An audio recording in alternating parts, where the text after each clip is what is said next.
just want to welcome everybody. Everybody's doing all right tonight. I'm going to talk about, as you can see up on the screen here, this is the average daily television viewing. I'm going to talk about why you should watch less TV. I start off by saying that in 2006, according to a report by Nielsen, the average American household had 2.55 people living in it.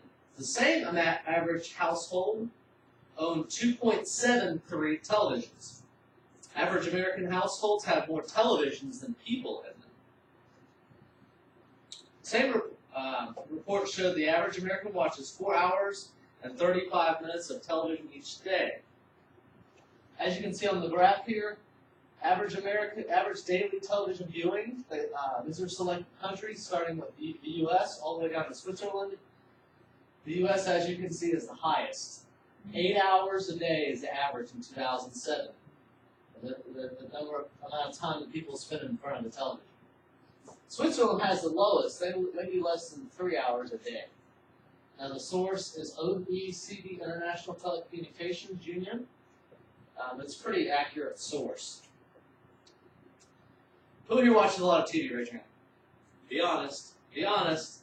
Who in here watches not that much TV? Raise your hand. Okay. Who in here enjoys their TV viewing? Who in here enjoys it a lot? Okay, good. No, that's actually not good. All right. The first point I'm going to make is we have to have more conscious. We have to be more conscious of our entertainment. One of my biggest gripes with television is how quickly and easily it can become the default option. Maybe there are people who control it better, but whenever I have a TV available, it seems to slowly but surely become the default option for any downtime I have. So when I'm home, especially after work, I like to plop down and watch a lot of TV. We all like to do that, right? It's just the American way now, so to speak. One reason for this is because our society sets it up to be that way. For most of us, our living rooms are built around what? The TV. It dictates where the other furniture goes and how the room is set up. When we consider moving into a new apartment or house, most of us walk into an empty living room and first think, the TV will go there. Okay? It's our first priority in one of our most lived spaces. Now, for me anyway, like I was saying, my TV viewing starts when I get home, or on the weekend, or when I'm bored and have nothing else to do. That's my first, source of entertainment. Duck Dynasty or whatever it is, That's the thing. We have to look at other things for entertainment, not just a TV, not just a tube where we just veg out. Because most of us find ourselves doing that for a time or two. Now, we have to have increased creativity. Along the lines of the first reason, the less access to television I have, the more creative I become. Without television, I find myself reading more books, playing games with family, listening to music, being outside, being active. And so, I find myself being more creative, having a more creative form of entertainment. And usually the happier you are when you have something that's more creative, that's not sitting in front of the TV, vegged out. Because, after all, the TV kind of desensitizes you. You just absorb all that's coming to you, and you're just kind of there, yeah. All right.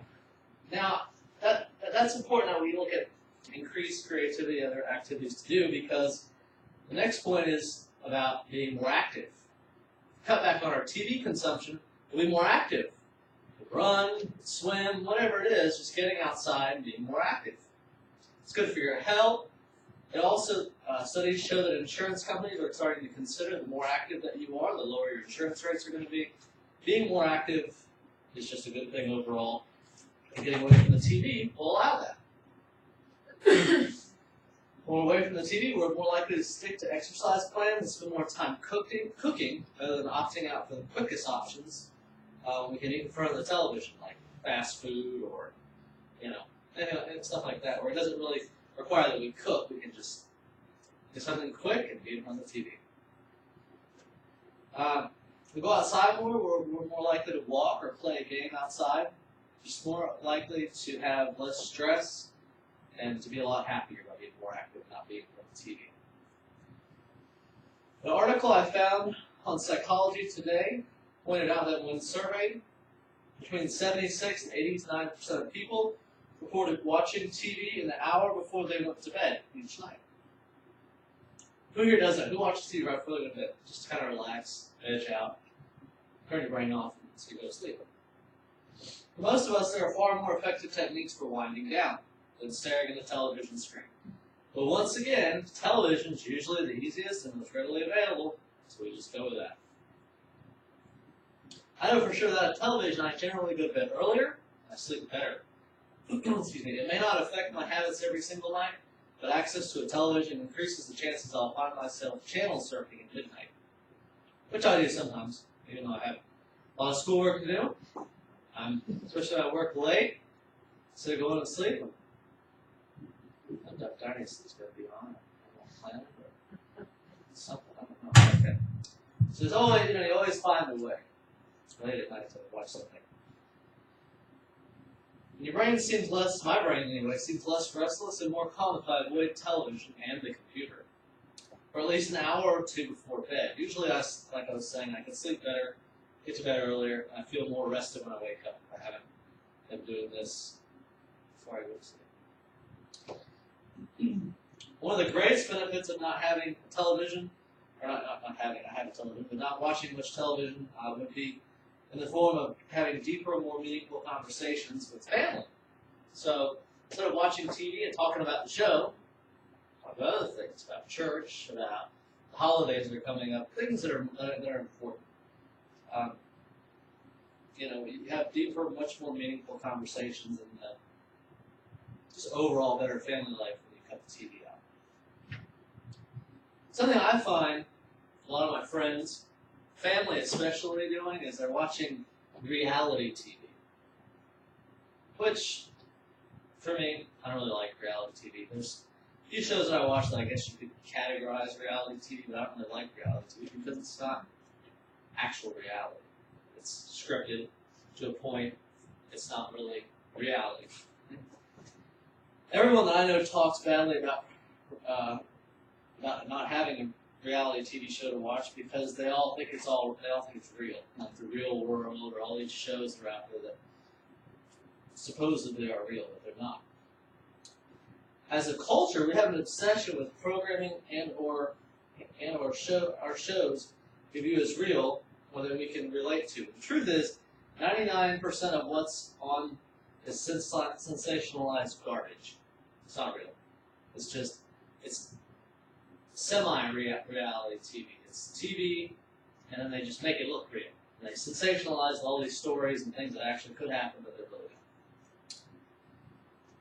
don't. Now, the next point is that, I want to go on from here.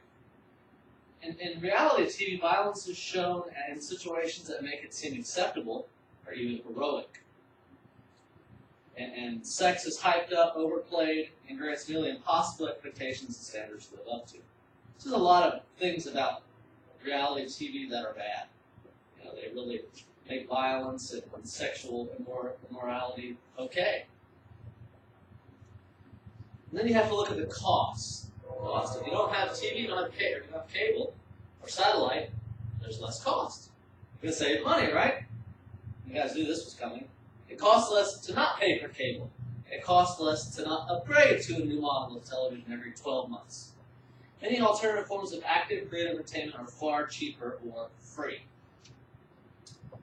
Now also you have a lot less chance of being exposed to advertising. So, because what's on TV that every 5-10 minutes, another dreaded commercial. Even if you record your shows, sometimes I'll slip a commercial right in there. So just because you're recording it doesn't mean that the advertiser is going to say, come on in there. And the chances are that you watch TV, you're going to see something advertised, you think it's cool or would change your life in some dramatic way or make your life so much more amazing. And you'll buy whatever junk they're selling. A lot of times it is. Not always, but a lot of times it is. So you have less exposure to advertising when you don't watch TV or you watch less TV. But you're going to save money that way, so you're going to be able to prevent yourself from buying stuff that you probably just don't need. You might say, oh, it's cool, this new hair thing, or new shoe thing or new, hose or whatever it is. It's a waste of money. Now the last point, one of the last points I want to bring up is watching less TV or watching TV, no TV at all, is good because it prevents zombie kids. From the Center for Screen TV Awareness, research now indicates that for every hour of television children watch every day, the risk of developing attention-related problems later increases by 10%. For example, if a child watches 3 hours of television each day, the child will be 30% more likely to develop attention deficit disorder. D. Christakis, Pediatrics, April 2004. Studies have also correlated the average amount of television watched by children of all ages to increased obesity, lower reading levels, and a lack of social development. As they develop into teens, television provides a warped sense of reality that leads to all sorts of physical and emotional challenges and pressures. There's nothing new about these statistics and problems. We've known about the negative impact of too much television on kids for years and years.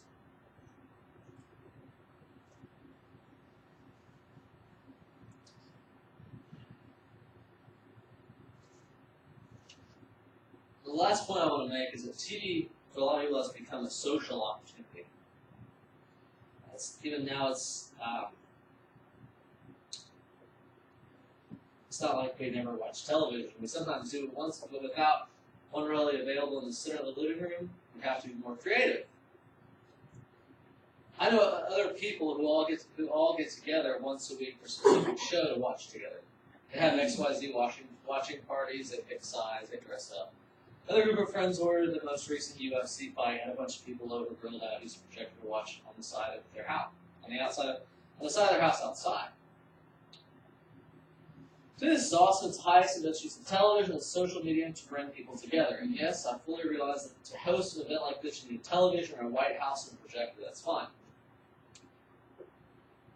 The big whammy is that the majority of the time our televisions aren't used for that purpose. Bottom line is, I'm not anti-television. My wife and I, my family, we're not anti-television. Our life, we've noticed the best way to fight back is to simply ditch the television and look at more creative things. Not that we don't watch television, but cutting back at least half of the time that you watch television, you'll find that other things in your life, other areas in your life that you're neglecting, make it better. So that's it.